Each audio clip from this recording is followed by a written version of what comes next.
So with one voice we'll sing to the Lord, and with one voice we'll lift out his word, till the whole earth sees the Redeemer has come, for he dwells in the presence of his people. Oh, how good it is on this journey we share, to rejoice with the happy and weep with those who mourn. For the weak find strength, the afflicted find grace, when we offer the blessing of belonging. So with one voice we'll sing to the Lord, and with one voice we'll lift out his word, till the whole earth sees the Redeemer.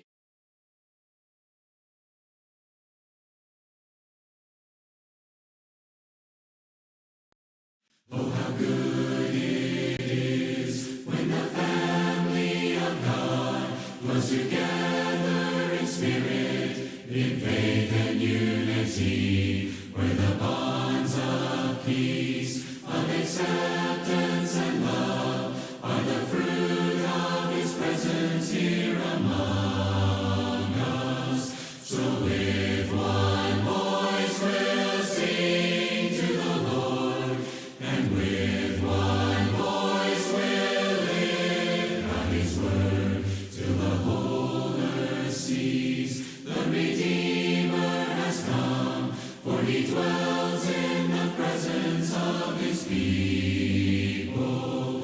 Oh, how good it is on this journey we share, to rejoice with the happy and weep with those who mourn. For the weak find strength, the afflicted find grace, when we offer the blessing of belonging. So with one voice we'll sing to the Lord, and with one voice we'll lift out his word, till the whole earth sees the Redeemer has come, for he dwells in the presence of his people. Oh, how good it is to embrace his command, to prefer one another, forgive as he forgives. When we live as one, we all share in the love of the Son with the Father and the Spirit.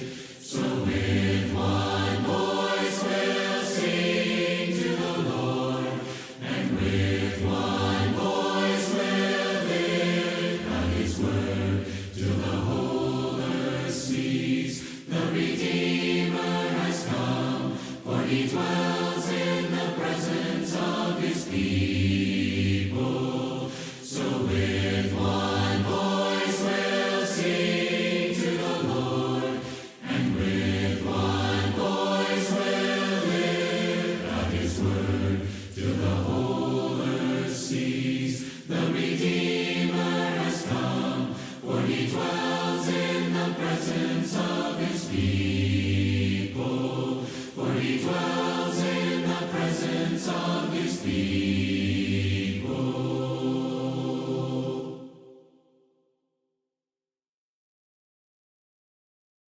The law of the Lord is perfect, converting the soul. The testimony of the Lord is sure, making wise the simple.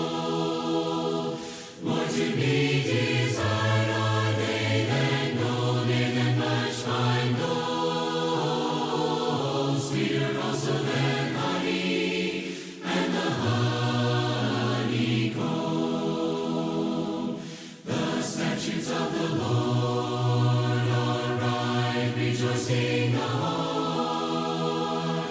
The commandment of the Lord is pure, enlightening the eyes. More to be desired are they than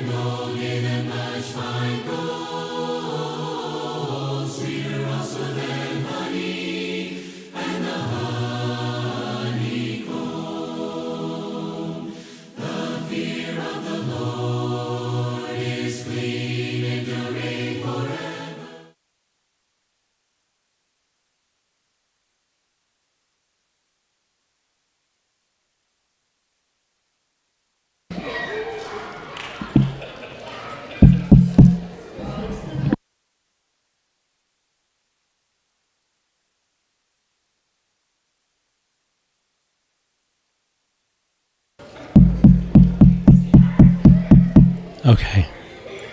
Good evening. Is this on? Okay. Huh? I don't think it's on. Okay. Anyway. Yeah. Good to see. It's not on. Huh.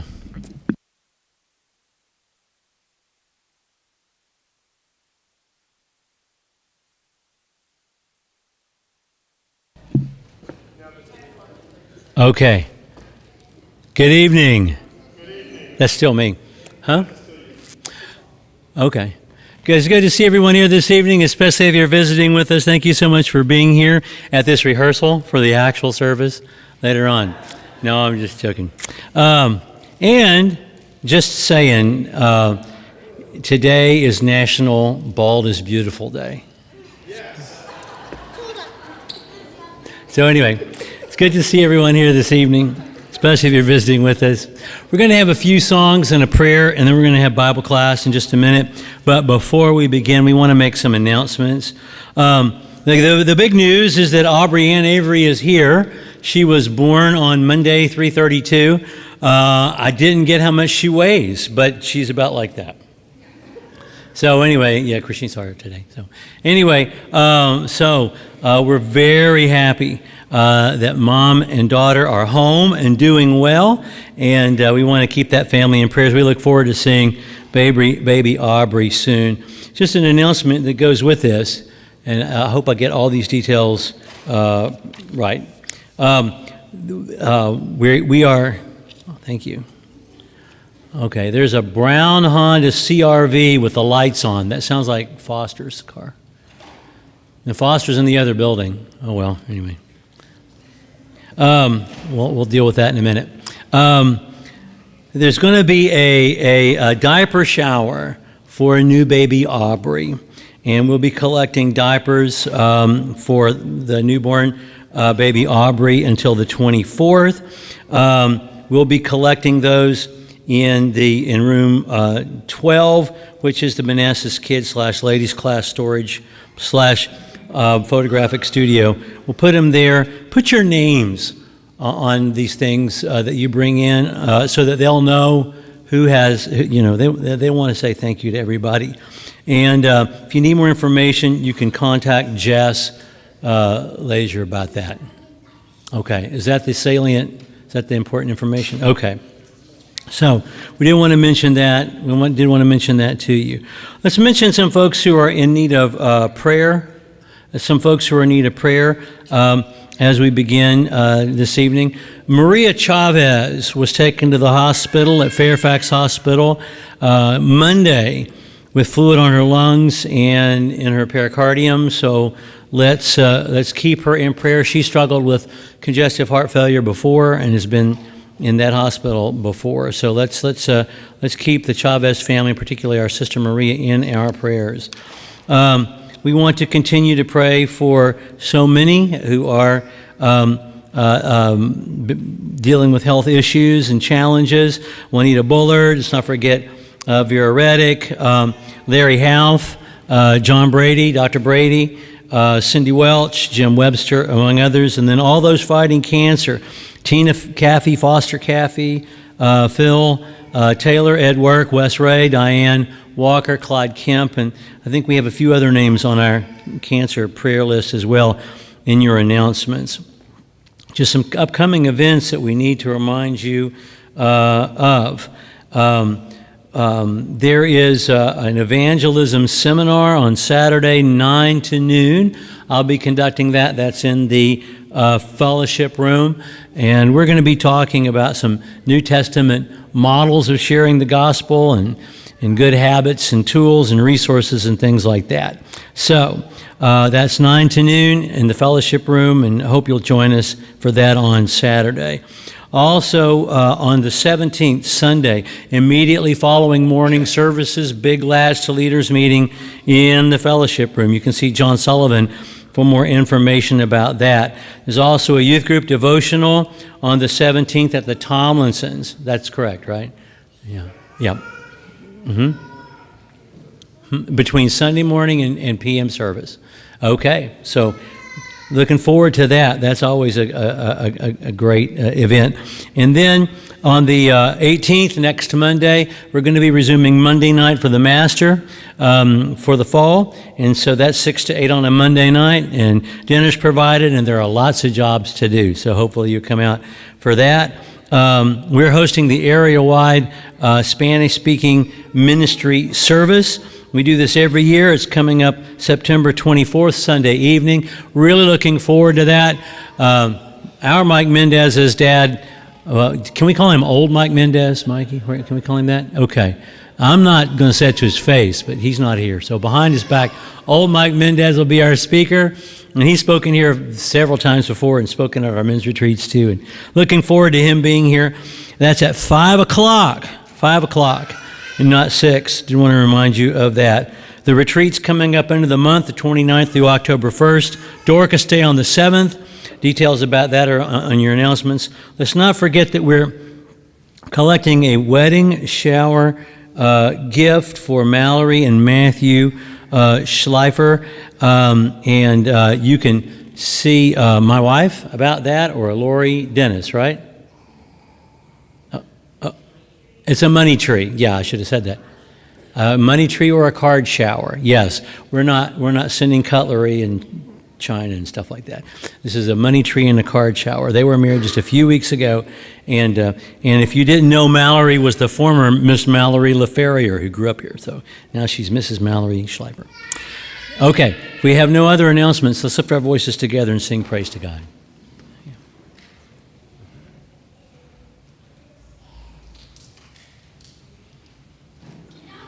We'll have one song before Brother Mendez leads us in our prayer.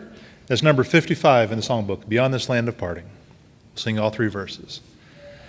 Beyond this land of parting, losing and leaving, far beyond the losses darkening this, and far beyond the taking and the bereaving, lies a summer land of bliss.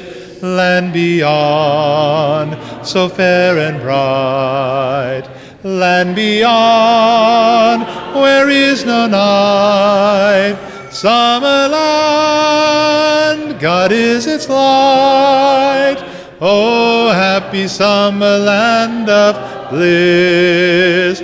Beyond this land of toiling, sowing and reaping, far beyond the shadows darkening this, and far beyond the sighing, moaning and weeping, lies the summer land of bliss.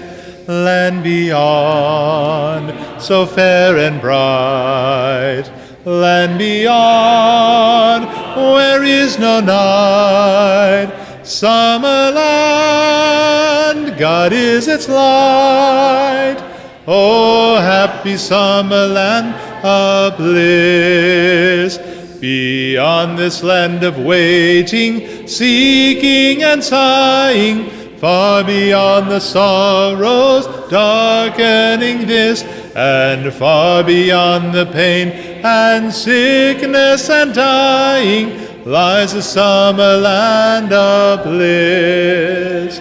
Land beyond, so fair and bright, land beyond, where is no night, summer land, God is its light.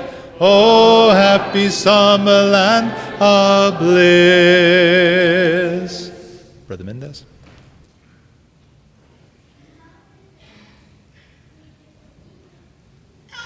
Let's pray. Father God, we're grateful for this time that we get to come together and read and study your word and encourage one another in the faith and in Jesus, and to be reminded of the hope of the resurrection that we have after this life, and to remember that every blessing and everything we have is from you, and we thank you for this time. Thank you for all those here who are teaching classes and have put in time to help us to grow spiritually. Pray for each of these and pray for us, Father, that we will focus on you, and that we will hunger and thirst after righteousness, after your word, and after you. We pray all these things in the name of Jesus, your Son. Amen.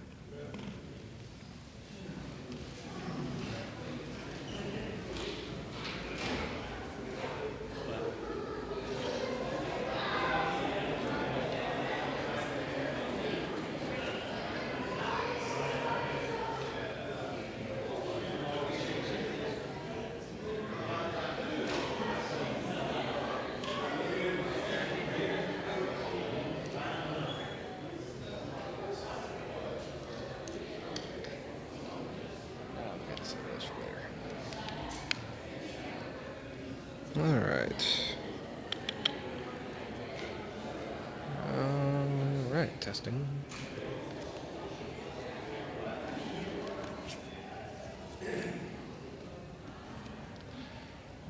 Okay. All right.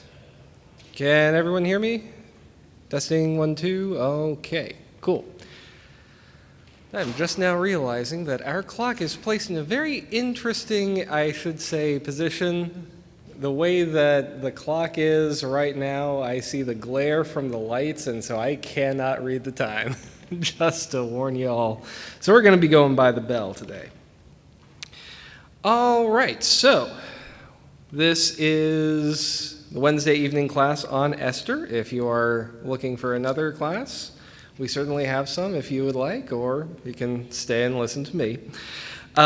We started last week with just a brief overview of sort of the history and the world that Esther inhabits, the time of the 4th, 5th century BC, the time of the Persian Empire. And I just want to go over a few quick things from that. First of all, does anyone remember from the lesson last week who wrote the book of Esther?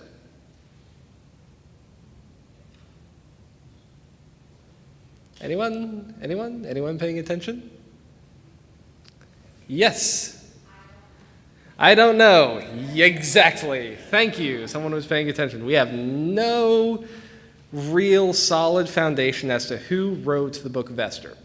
Some histories say Mordecai, others say another Persian author perhaps, others say another Jewish author perhaps. There are many different traditions. Add another tally to the board. Okay, the other one is, when was the book of Esther written?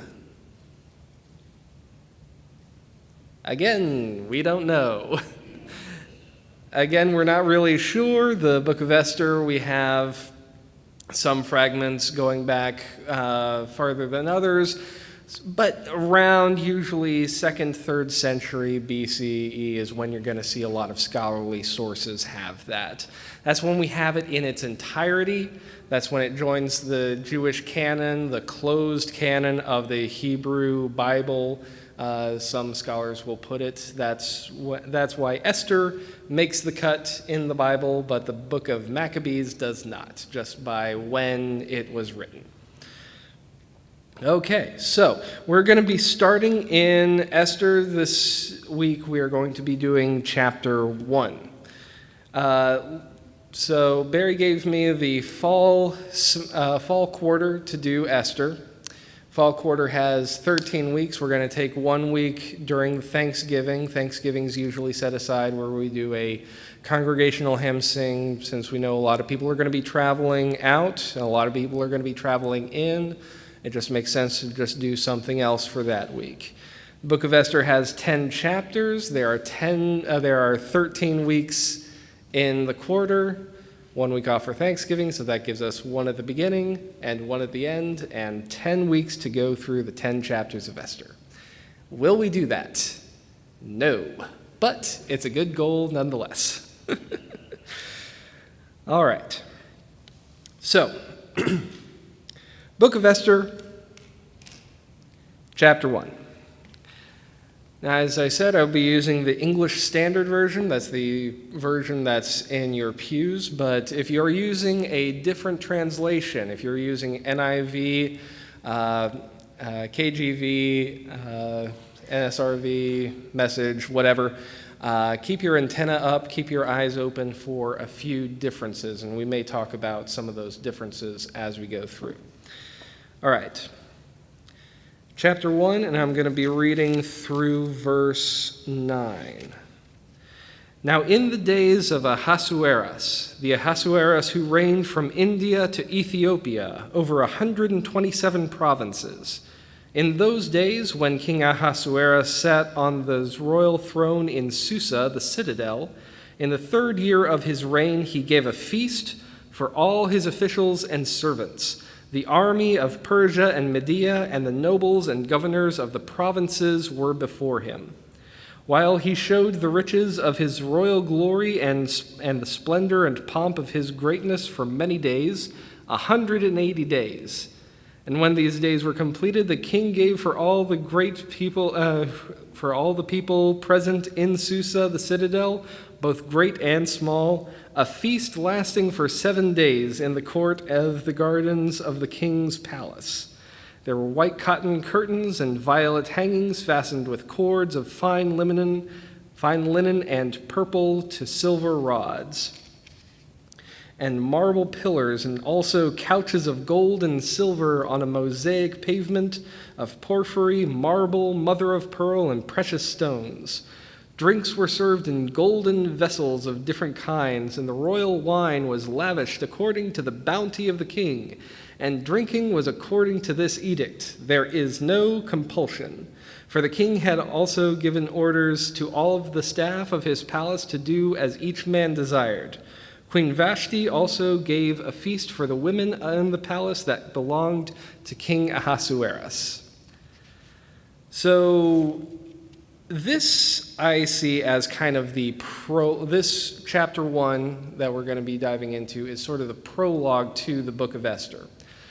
The only recurring character that we have at the moment is the king. And this is a full accounting of basically just the splendor and the majesty and the power of the king. I want to focus on a couple of things that we touched on last week. The Persian Empire, the size and scope of the Persian Empire.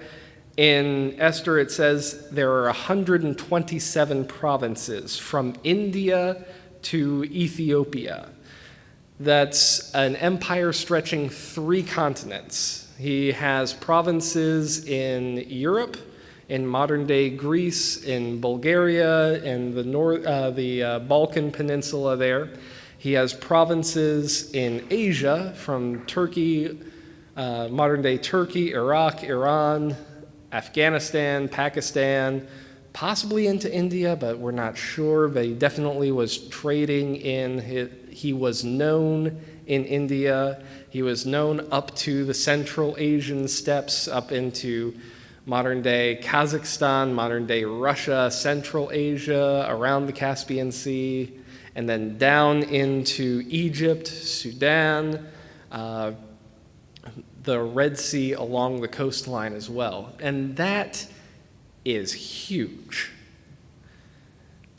Just from the description, 127 provinces, that's a lot. And when it says that he gathered his army, gathered the entire army and the nobles and governors of the provinces, that is not a small amount of people. If we want to figure, let's say just 5 nobles and 1 governor for every province. That's a group of over 700 people gathering together. And we talked about one of the sources that we have for the Persian Empire is Herodotus, one of the early Greek historians. When he talks about the army of Persia, he'll give a description of the army in its entirety. Herodotus says that when the army is gathered and marches, and when the army stops, the army will drink rivers dry. He's the first to use that phrase. The army of Persia is massive. And the king has gathered them all of these thousands, hundreds of thousands, possibly into the millions, but we're not really sure. That's a little bit above the upper estimates, but not entirely out of the realm of possibility. Huge group gathered together, and what does he do? He gives them a feast that lasts 180 days. He gives them a celebration that lasts 180 days, and then after that, a feast that lasts another 7 days on top of that. So this is just straight up just showing the wealth and the power and the majesty and the wealth that he has. Is there anything else that we can notice from this beginning here? Yes? You almost wonder if these 127 promises, their representatives, came before the king and just spoke of what was going on or gave some type of discipline. Right. Even if it was just to say, well, in our province, we have these rare things that are there, this is our culture, as a representation of it. You think about 127 for 180 days. Because it's talking about the display of splendor. This would certainly have been the way. It was a cultural thing to be known, especially if you were conquered place, to actually pay homage to the king by giving him certain types of gifts. And it was very reasonable that as they came, that they actually took time to do some semblance of it, to say, this is what we're doing for the king. That's good. Anything else that stands out here? Yes. 6 months. 6 months, that's quite a party. It is a pretty big party. 6 straight months, 180 days. Now, some of the modern commentators will say, okay, this obviously means that, it's a filler. It's a place for a long feast. It's a long party. There are some contemporary sources that also attest to feasts, celebrations, gatherings that last for this long of a time. Again, Herodotus talks about the splendor of Persia, the long, lavish parties, the just anything and everything that goes into this. Yeah, Barry. There are less enjoyable ways. Mm-hmm. All kinds of ways, certainly ways the Assyrians would have never done this. That fell someone's head to do. Mm-hmm. But seriously, it's just something about Persia and the wealth of Persia that the real demonstration of power because for is demonstrates wealth. Exactly. And this kind of gets into the latter part of that section, too, is that what the king is showing by showing his wealth is not just putting it on display for the people. It's inviting the people in, giving the people the feast, having the servants serve the people as well as himself. It's not just hoarding it, it's showing it, it's doing something with what he has. Yes? So I wonder if there had been some unrest in the empire, and this was a display because you always see private services. Exactly. You have that value to the people from revolting from within because you give them something to entertain themselves and you keep them happy and fed. Right. And so I wonder if this display of wealth where he's inviting them in is to keep them distracted and give them something to do and show how much benevolent the emperor is. Mm-hmm. The kingdom of Persia is to his people, to kind of smooth over some kind of disruption in the empire. Yep, that's a good point. And that actually brings in, what else I was going to say is that we don't, like I was saying last week, we don't really know who this king Ahasuerus is. There's some There's some debate as to the identity of Ahasuerus. Put another tally. There is some debate. There's another tally there. But the two main theories that we have, King Xerxes and King Artaxerxes, both of these kings, when they came to the throne, had to deal with revolts in parts of their empire. And a good way of quelling revolts, one was by bread and circuses, entertainment, bringing the people in and showing them life under the empire is good. Don't break away. Don't be a part of this, because the other part of this is that we have a massive army that I am bringing together. So if you break away, then I will use this massive army that I have, the army of the Medes and the Persians, and I will go out to the provinces and do something about that. It's interesting in both of the possibilities, both Xerxes and Artaxerxes, 3 years into their reign, it says in Esther, says this is the 3rd year of his reign. Both of them will launch major military operations in the 3rd year of their reign. In King Xerxes' case, the major military operation is the Greek and Persian wars. Battle of Thermopylae, the movie 300, The Last Stand of the Spartans, and all that good Hollywood cinema stuff. In King Artaxerxes' case, it's a revolt on the eastern and northern periphery. So the Greeks don't really care much about anything that doesn't happen in Greece, so we don't really have much of that. But both of these kings will launch major operations, major military operations. So some commentators speculate this might be a good staging moment, a military staging their military in the main city before sending them out to go on a campaign.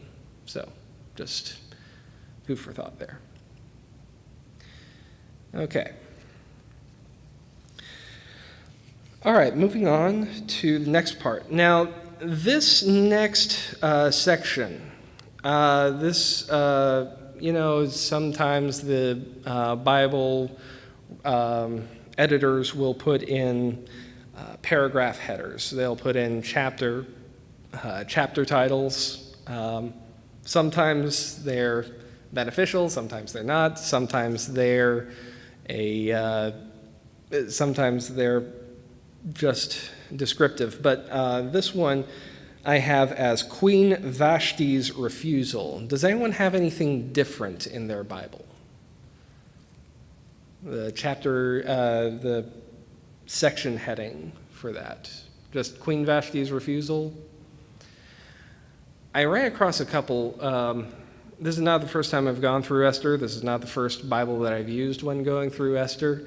But I've seen a couple of older ones will say the wickedness of Queen Vashti, or Queen Vashti's wickedness. Going to tread lightly here, but we'll get to that in a moment. Okay? All right. Starting from verse 10, going through verse... we'll go through the end of the chapter here. On the 7th day, when the heart of the king was merry with wine, he commanded Mehuman, Biztha, Harbona, Bigtha, and Abigatha, Zethar, and Carcas, the 7 eunuchs who served in the presence of King Ahasuerus, to bring Queen Vashti before the king with her royal crown, in order to show the peoples and the princes her beauty, for she was lovely to look at. But Queen Vashti refused to come at the king's command, delivered by the eunuchs. At this the king became enraged, and his anger burned within him. Then the king said to the wise men who knew the times, for this was the king's procedure towards all who were versed in law and judgment, the men next to him being Karshena, Sethar, Adamatha, Tarshish, Meres, Marsana, and Mecuman, the 7 princes of Persia and Media, who saw the king's face and sat first in the kingdom. According to the law, what is to be done to Queen Vashti, because she has not performed the commands of the king Ahasuerus delivered by the eunuchs? Then Memucan said in the presence of the king and the officials, not only against the king has Queen Vashti done wrong, but also against all the officials and all the peoples who are in all the provinces of King Ahasuerus. For the queen's behavior will be made known to all women, causing them to look at their husbands with contempt, since they will say, King Ahasuerus commanded Queen Vashti to be brought before him, and she did not come. This very day, the noble women of Persia and Media who have heard of the queen's behavior will say the same to all the king's officials, and there will be contempt and wrath in plenty. If it please the king, let a royal order go out from him, and let it be written among the laws of the Persians and the Medes, so that it may not be repealed, that Vashti is never again to come before King Ahasuerus. And let the king give her royal position to another who is better than she. So when the decree is made by the king is proclaimed throughout all his kingdom, for it is vast, all women will give honor to their husbands, high and low alike. This advice pleased the king and the princes, and the king did as Memucan proposed. He sent letters to all royal provinces, to every province in its own script, and to every people in its own language, that every man be master in his own household and speak according to the language of his people. So there's a couple of things to go through in here. First of all, by the 7th day, how drunk is the king? By the 7th day, after a 6-month period, just exactly how much wine do you think this man has drunk, and how drunk is he? This is probably one of those gentlemen who believes that you can't get a hangover if you never stop drinking. This is kind of one of those things that's attested in some of the non-biblical, some of the extra-biblical literature, especially a lot of Greek and outside the empire literature, when they want to talk about the vices that the Persians get into, when they want to talk about the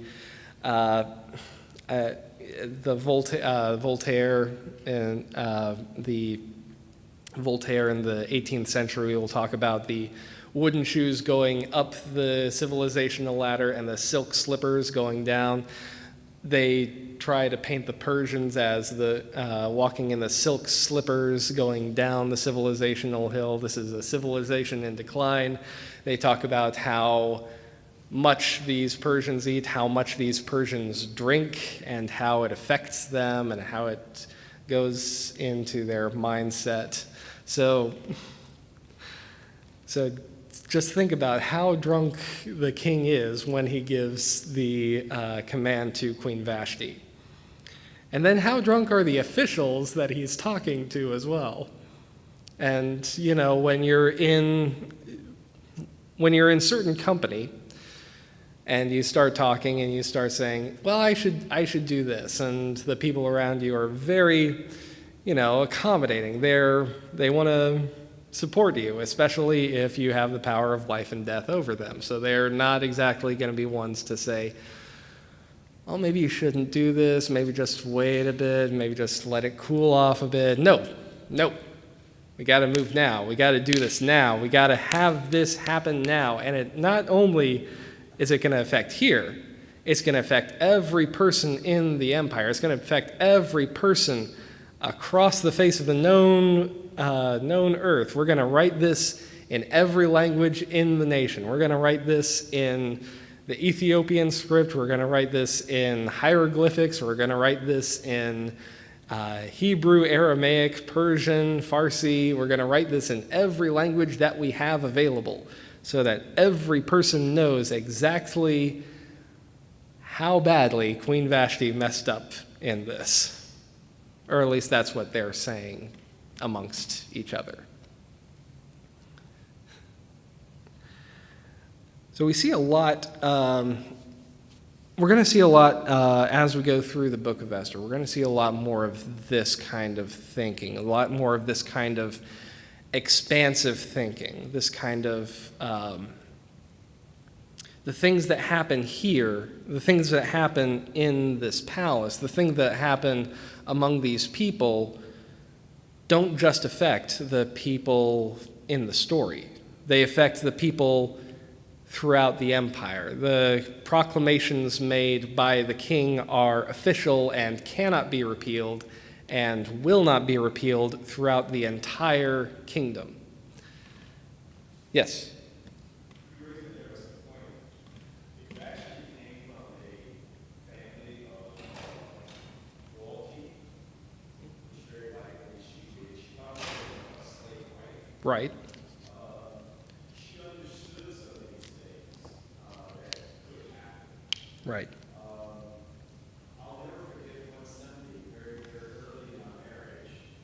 We were at a church, came in, tapped on us, halfway across the building. There was a small place. Mm-hmm. Came to the side door, and I just kind of yelled out her name.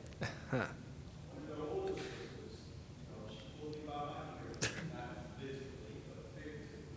Well, it could have been literally. Asked me to come over, and she asked me, she said, "Who are you?"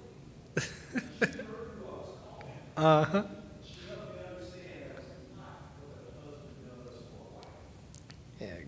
We know in between those type of situations, many men have actually attempted to show their rule of the home Mm-hmm. by wanting to show out in front of their boys. Mm-hmm. And so she, probably being someone who kind of just refused to do it. Mm-hmm. I don't think you necessarily have to be too drunk to actually understand a man wants to be like a turkey and flares feathers. Right.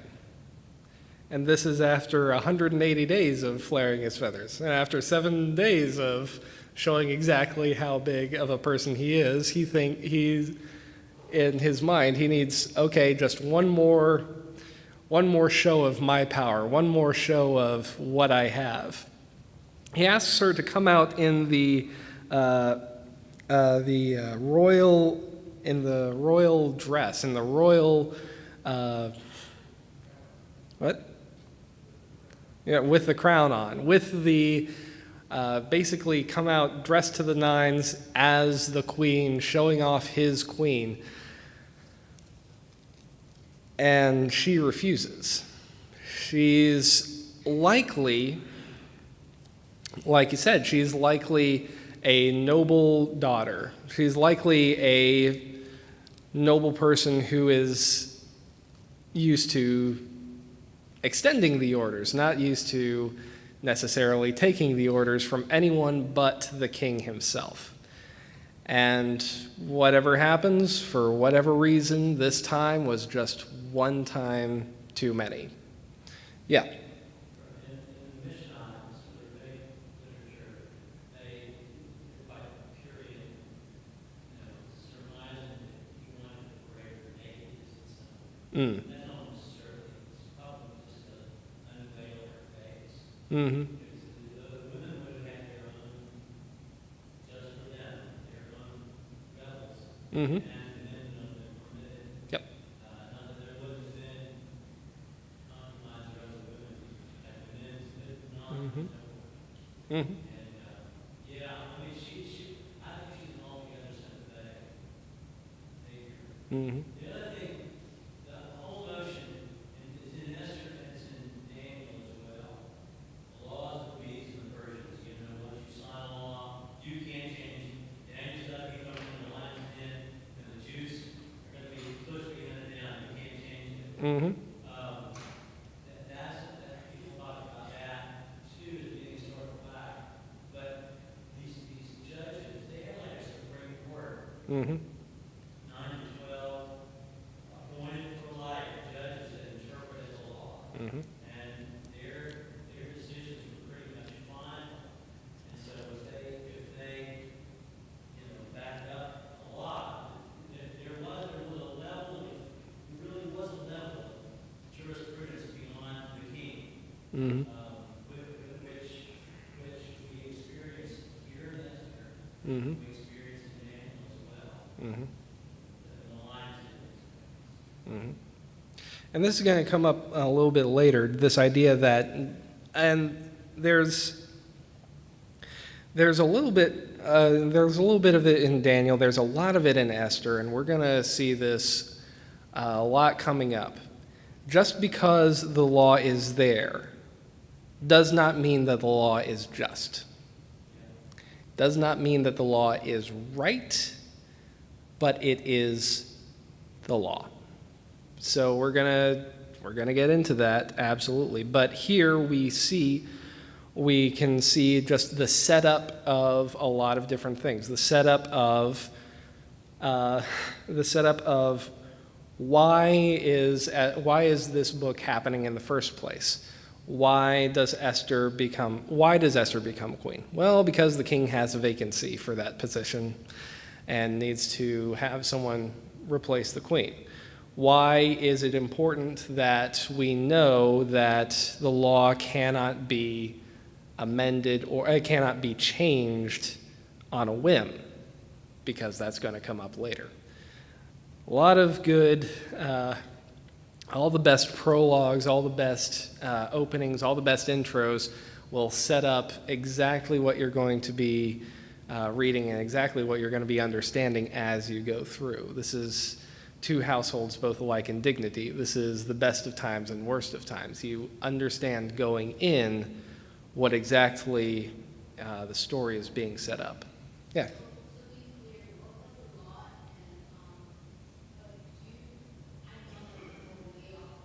Mhm.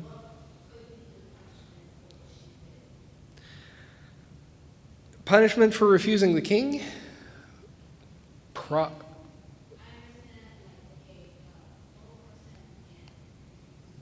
Right.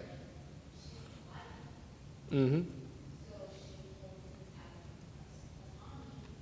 Yep.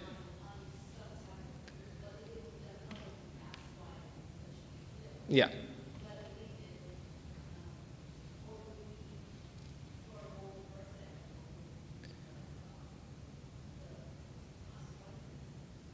For a normal person, death instantly.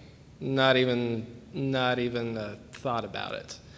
If a normal person, if the king goes up to the peasant off the street and asks for the cloak off their body, if they don't immediately strip down naked and hand the entire clothing that they have to him, they're probably going to die. And in this time, in this place, it's not a pleasant death.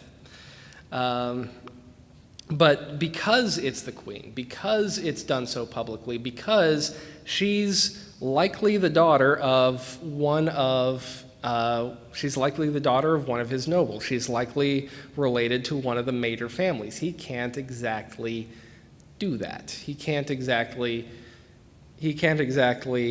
kill her.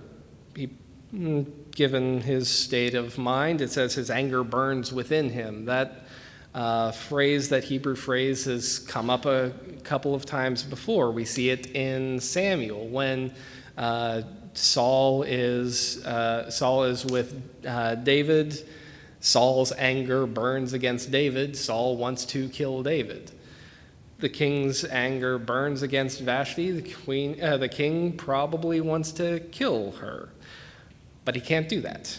It's politics. It's the normal day-to-day palace life. You can't exactly alienate. You can't just kill the queen. You can't kill the king, but you can't just kill the queen either. That's how a lot of revolts happen. Just killing random people in the palace. A lot of revolts happen that way. So he has to find a way to punish her without alienating the rest of her family, without alienating the people that he needs on his side. So that's likely why he's asking the question of the attendants with him. All right, what can I do now?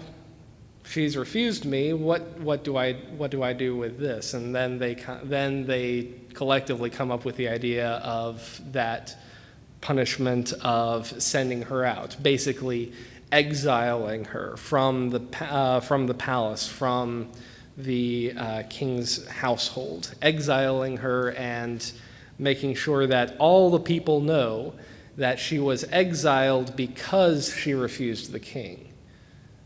I think that's something in there is that he makes sure that the language includes the reasoning of why he's doing that. Yes? There's a lot of room for supposition, but I don't think we should go too far into the why we think Mm-hmm. and not decide the real politics Mm-hmm. where the king is. He commands 127 provinces from India to Ethiopia. He's not a foolish man. He's not a Mm-hmm. weak man. Mm-hmm. He's sort of, Mm-hmm. and maybe he doesn't care all that much. We don't know. Mm-hmm. Because he's got to keep his wits about it, because he's honest many times around the kitchen. Yeah. So and that brings us to what one sure thing knows, that this man must project power through Mm-hmm. creation. And in these times, he must, that any image is very powerful, very important. Mm-hmm. That's the one in days of showing off. Mm-hmm. His army being Mm-hmm. so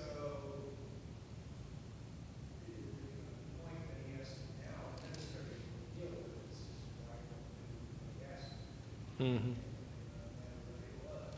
She went away and that gets out Mm-hmm. his position. Mm-hmm. Makes him a weaker man and somebody can stick him back. Yeah. That's I think what's going on here. They're faced with some great decision now. Mm-hmm. Preserve the king's power. Mm-hmm. No matter how powerful you are, you're only as powerful as people think you are. And I think that's kind of what he's afraid of here in this moment, is he's afraid that if one person stands up, then who's to say that they all don't stand up at the same time? And another thing to think about here is that Queen Vashti is one queen of likely, possibly dozens, possibly hundreds of others. Solomon had, 300 wives, 600 concubines? We don't exactly get firm numbers on this, but we do know that the Persians, the Persian dynasty, they definitely believe in polygamy, multiple wives for the king. So I think another thing that he's afraid of is if one of the queens refuses him, that's one person. But if the rest start to, if it starts to get out, so this is coming from a position of fear more than I think anything else. Yes?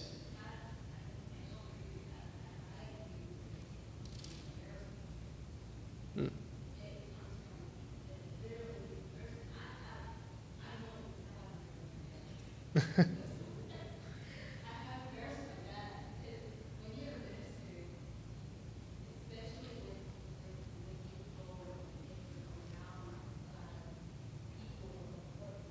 Mm-hmm.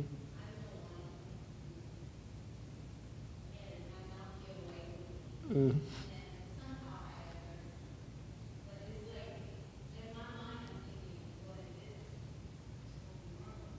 Mm-hmm.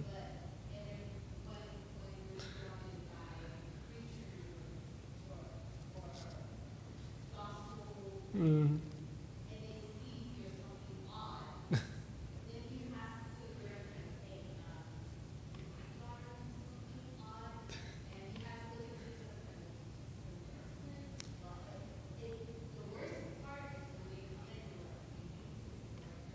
Mm-hmm.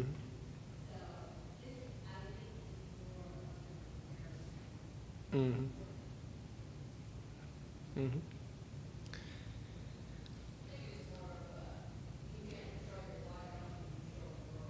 Mm. There may be a little bit of that in there too. Yes.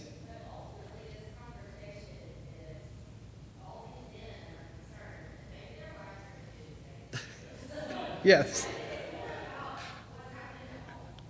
Yes.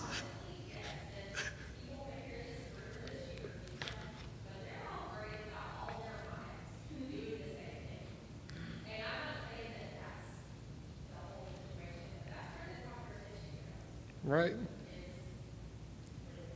Yeah. And to be fair, it's his friends that bring up the possibility of this domino affecting. So you gotta wonder about the friends too a little bit. Yeah. Almost make me wonder from a historical perspective whether or not this is shortly after his father passing away. Mm-hmm. They have pretty much what he has taken over Mm-hmm. for his father Robert. Mm-hmm. There hasn't been any show of power by him. Mm-hmm. And now you have this situation, as alluded to, of pure investment and trying to take care of the home front. This is his first challenge. And it can be, and I think it may have added to the element of embarrassment if that was the case. If you were a battle-tested individual out on the battlefield, I'm not saying she would not have done this particular thing. I don't think it would have been much of an issue amongst his moment because he had already been a man proven amongst them about certain things. And I think this was at some early phase of his leadership. It mentions that this is the 3rd year of his reign. That's not a long time. That's certainly depending on your perspective, it's not necessarily a long time into his reign. It's not really enough time. It's still enough time that he's probably still considered his father's son. His nobles, his generals, his governors, a lot of them are probably still ones that his father put in place. It's ones that he inherited. So there's a little bit of that going on too. So the 5-minute bell. So we're going to start to kind of bring this to a conclusion here. This first chapter, like I said, this is a prologue. This shows us the who, the what, the where, the when, and the why of setting this up. It gives us a time and a place. This is all of the book is going to happen within one city, within the city of Susa. That's mentioned here. It's all going to take place within a certain amount of time. We're not given a time precisely, and we'll touch on that when we get into chapter 2. But we're not really known.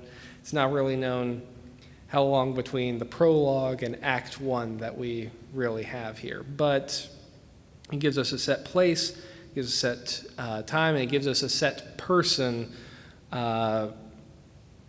in the king and why he needs to have Esther come in. It also gives us a few things around the palace, a few things around the character of the king as well. It shows us that he's very hot-tempered, very short-fused, very quick to make a decision as well. And it also shows us, and I meant to get into this a little bit more, but it also shows us that he trusts his advisors. He surrounds himself with people that he trusts and he listens to. He doesn't go and do the first thing that comes to his mind, but rather he asks the princes around him. He asks the people around him, okay, this is what happened, what should I do? And he listens to them. So we're going to get into that a little bit later, when we introduce Haman and Mordecai, but we'll see a lot of that as well when he listens to the advice of the people around him, for better or for worse. We see a lot of that. And we also see, like we touched on, the laws of the Medes and the Persians going out to every province, being written in every language, and it's a pretty speedy affair. You know, when I talked about just the size of the empire, it's a huge, huge terrain, huge land.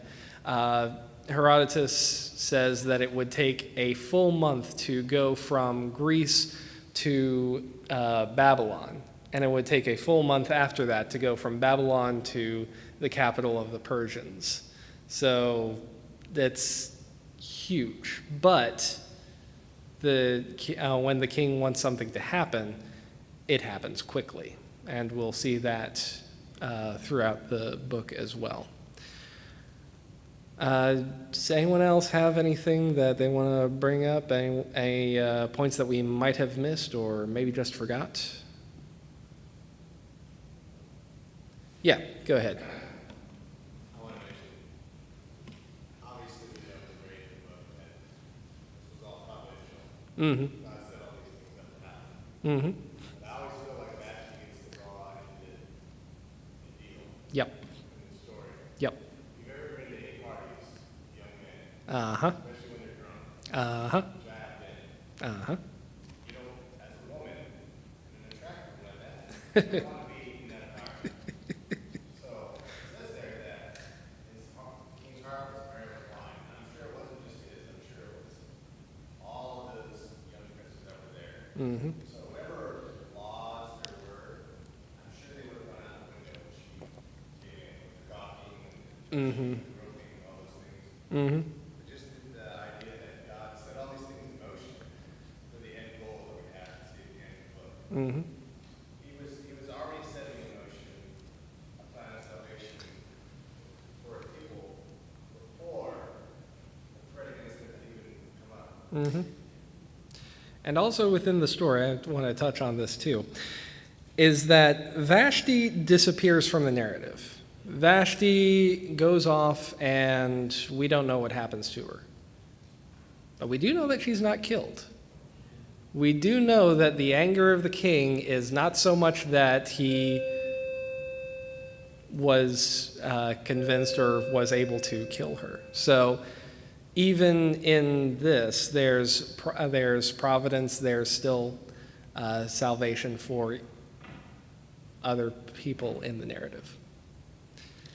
All right, well, see y'all next week.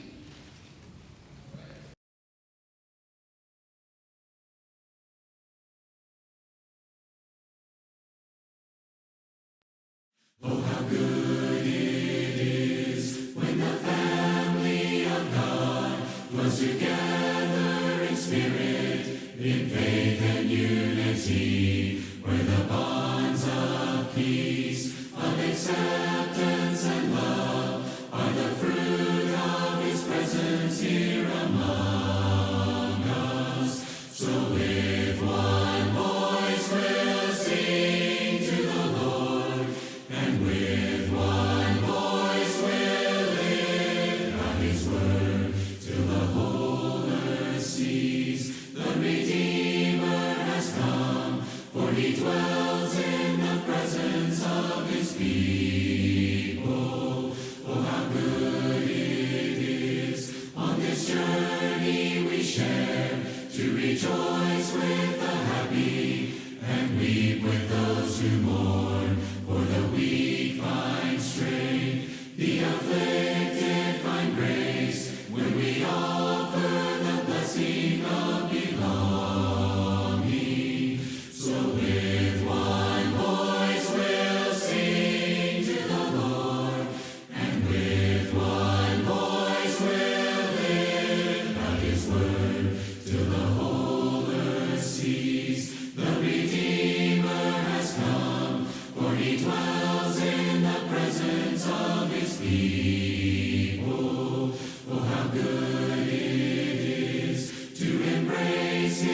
prefer one another, forgive as he forgives. When we live as one, we all share in the love of the Son with the Father and the Spirit.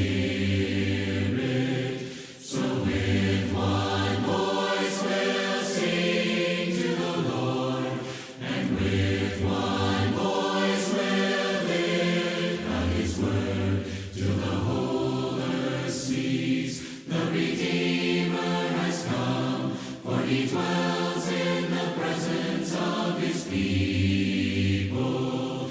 So with one voice we'll sing to the Lord, and with one voice we'll lift out his word till the whole earth sees the Redeemer has come, for he dwells in the presence of his people. For he dwells in the presence of his people.